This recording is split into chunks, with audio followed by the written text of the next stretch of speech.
Okay, team, this is going to be an awesome one. We've got Nathan Leonhardt here, who is in Vancouver at the moment. It's 8:20 at night there on a Friday night. So I said he should be having a beer, but he's usually doing golf lessons and Skillest lessons. So he's been kind enough to actually give us a little bit of time. We're going to look at an awesome swing analysis. But thanks for being here, mate. Really appreciate it. Absolutely appreciate it. Thanks, Baden. Because I know you've been out all week. You've been working with some juniors at a tournament. Yeah, BC Junior Championship this last week, so I was away during the week, but it was awesome. Okay, awesome. All right, so let's jump straight into this analysis because this is one of the best. This is one of the best.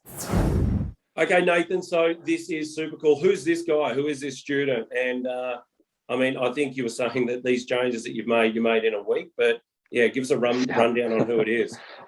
Yeah, his name's Yalti. I know that's not exactly pronounced properly. That's kind of the American way to say it, or Canadian way, but he's from Iceland, so I can't even pronounce how he would say it, but a great guy, great young guy, a lot of passion. Came to me and was having a ton of issues, just saying he's kind of swinging over the top. He's hitting it fat, hitting it thin, just doesn't like how long his swing is, kind of stuff like that. Incredible. So I didn't know that. So he's in Iceland. And I mean, this is obviously one of the epic things about this platform is being able to access a coach like you, where I can't imagine there's too many elite teaching professionals in Iceland at the moment. So this is really cool. Yeah. So, I mean, sort of just to run through things here, he was, you know, there's a lot of sort of, you would say over rotation, sliding with the hips, and then a bit of a tilt here with the body. And that's sort of what makes the club go super long here, Nathan. Yeah, for sure. Yeah, so we did a TPI assessment on him, and you know, just trying to see what kind of limitations that he had. And one big thing that stood out is he did actually have limitations in his upper body rotation. I know that it kind of looks like he's got a lot of rotation there, and but what he would do is he would just get so much thoracic extension before, like he would be just leaning towards the target so much, just because, and he would start pulling his arms way behind him too, just to try to get every ounce of power out of it.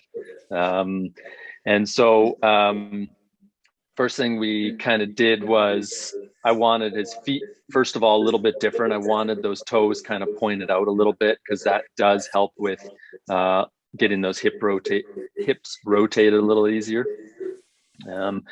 So we wanted to kind of free up the hips, just because if we looked at the down the line, which we'll do in a minute, he just didn't get a ton of hip rotation. And so he's trying to make up for it all here at the top of the swing with how far he's going, how much thoracic extension he has, and pulling his arms back. Yeah, I think maybe, that's exactly right. So he's trying to make up for it with like more slide with his hips than actual rotation, which is what we could see on the right-hand side. Like this rotates, like this is a rotation in the true sense of the word, isn't it? Which it rotates around a central point, right? So this is so much 100%. More of a rotation, whereas this is a slide with the hips and then becomes inverted with the body that way. And I mean, how did you like get him to start? I mean, obviously the change to that body motion has then changed how far the club goes as well. Like he doesn't get the extension or the over swinging with the club. Yeah. So first thing that we did was I wanted him to kind of understand how rotation is of the lower body, what that looks like, how we get it. So like I said, the first thing was just getting that right toe pointed out a little bit to help with the lower body rotation. Got a chair up against his right hip. Started getting him to kind of feel the sense of what it's like to have the hip moving backwards, right? Kind of sliding along the chair edge. Yes. As opposed to pushing through the chair. And amazing. I mean, that sometimes works well. Obviously it worked well with him. Sometimes for people, it doesn't work so well right away. But the other thing that I did include in there was where I would get him to get a rubber band, and he would throw one end under his lead foot, and he would hold onto the rubber band with his trail arm, his right arm, and he would start making some hip rotations, really with this resistance now, right? Kind of just feeling like he has to push his hip back, you know, really trying to push that right glute and hip back through the resistance. And once you kind of work with resistance stuff like that, once you drop it and throw it away, then you just try doing it again. It's like, oh, that was a lot easier now, right? Actually activating muscles.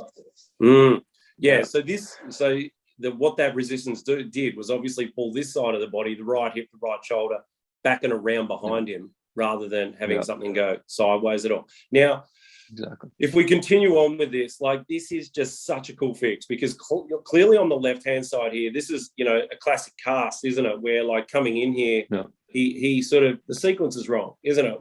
And it has to be because of what's happened on the way back, but he really casts this head to the point where he loses all the stored energy here just prior to impact. And if we watch the one on the right, it does the exact opposite, where the transition is forward with the hips, a little bump, just a little transition forward with the hips. And then consequently, he's able to hold on to this so much better.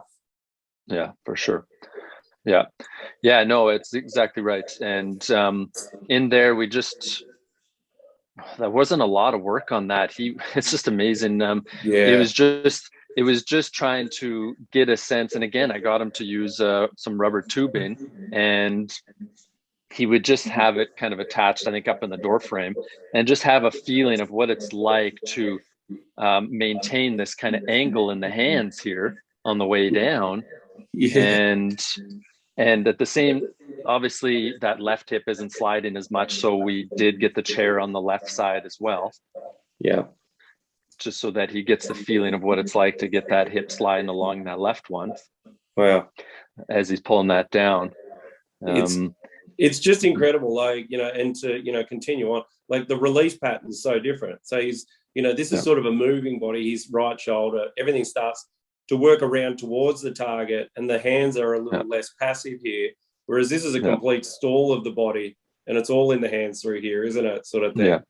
Well, he slid so much through impact there on the left side. And I mean, whenever someone slides like that, I mean, it's just, you're going to have to catch up, right? Your body's out in front of it so far. It's like, unless you want to aim super far left and just hit big blocks all the time, you can do that. But otherwise, you better learn how to get that left hip out of the way, get those hands. Now you have the freedom to allow those hands to lead on the way through, right? You don't have to catch the club head up anymore. It's crazy. Yeah, that's crazy. And like you said, this literally was, I think these videos are a week apart from each other. So even still, they're on the right side. We're still going to get him to work in a little bit more of the right side, that right glute, to try to power through to the finish, as opposed to kind of hanging back a little bit right there. Just a little stall there, yeah, it's just because now he's trying to get the sense of getting the hips around. But we got to get that left hip out of the way so we can get that right hip to fire through properly, right? Amazing. So, yeah, it is. It is a lot in a short period of time. Obviously, it's not finished, but I mean, if this is in a week, I mean, I can't imagine where he would be in, a year from now of some good work.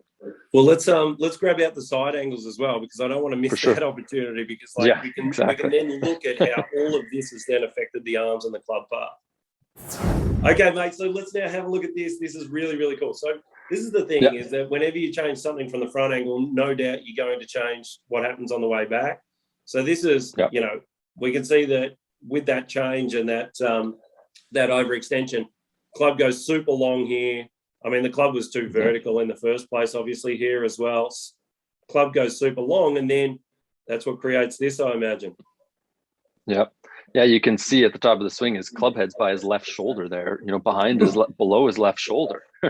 And I know, like, these camera angles are slightly different, but if you can see a club head still below that left shoulder, it's long, even from this camera. So everything that we just discussed, the changing of the direction of the hips, the changing of the direction of the turn, then affects the club path on the way back, doesn't it? Right. Yep. So this is obviously the vertical. So the blocked hips, where nothing changes down here on the way back, and you can see that this is actually getting a little bit of change going on. Obviously, it shortens it, and now it's just totally changed the direction of that. So it shortens it, and it's deeper, I suppose you would say, with the arms. Yeah. So first thing, like even at setup, I got him to get the hands a little further away, because I found those hands of his were just too close to his legs, and his initial move in the takeaway was to push his hands out away from him. Totally.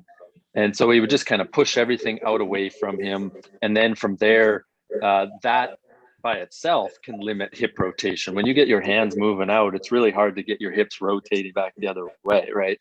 Yeah. And so his hands kind of push away, and then late in the swing here, now he's going to start trying to pull them back around him, right? Yeah. Trying to make up for that, what he wasn't getting in the beginning. So now we're trying to get those hands a little further away so that they can feel like they're going around the right leg a little earlier in the swing. And at the top of the swing where that club head is now is pretty sweet. Well, you know what else is pretty sweet? This downswing, right? So this is obviously now like 1,000 times shallower than where this thing's coming down here on the left-hand side. And you know, the thing that obviously goes with all of this, which is just trademark of a better ball striker, is someone who gets their hands closer to their body earlier on the down. So obviously the further out this is away from them, you know, the steeper it is. This is just like going to be a swipe across all day. You know, you're going to hit pulls and weak fades, and you're going to lose a lot of energy and power on the ball, aren't you? Yeah, 100%. Yeah, so I mean, we did get him to feel a little bit of flexion in his lead wrist. It's not something you're going to be able to see too well in that image, but that obviously helps a little bit with the shallowing in the beginning. But in the downswing, I really wanted him to feel like his right elbow, his hands were just kind of coming down, trying to feel like they're coming down to his right pocket, right? I like that sensation of feeling like those hands are coming down to the pocket as opposed to trying to go out and get the golf ball. Totally. Too many people just think that their hands need to hit the ball, right? But you know, the club head is pretty far away from your hands, right? And well, exactly. Well, I mean, that's why, you know, people have trouble with getting the right lie angles. Like, you know, the guy on the left here is probably going to end up with potentially really upright lie angles because of how vertical this gets and how high the hands are. And the closer this gets to him in here, the flatter these lie angles are going to be. Yeah, exactly. Yeah.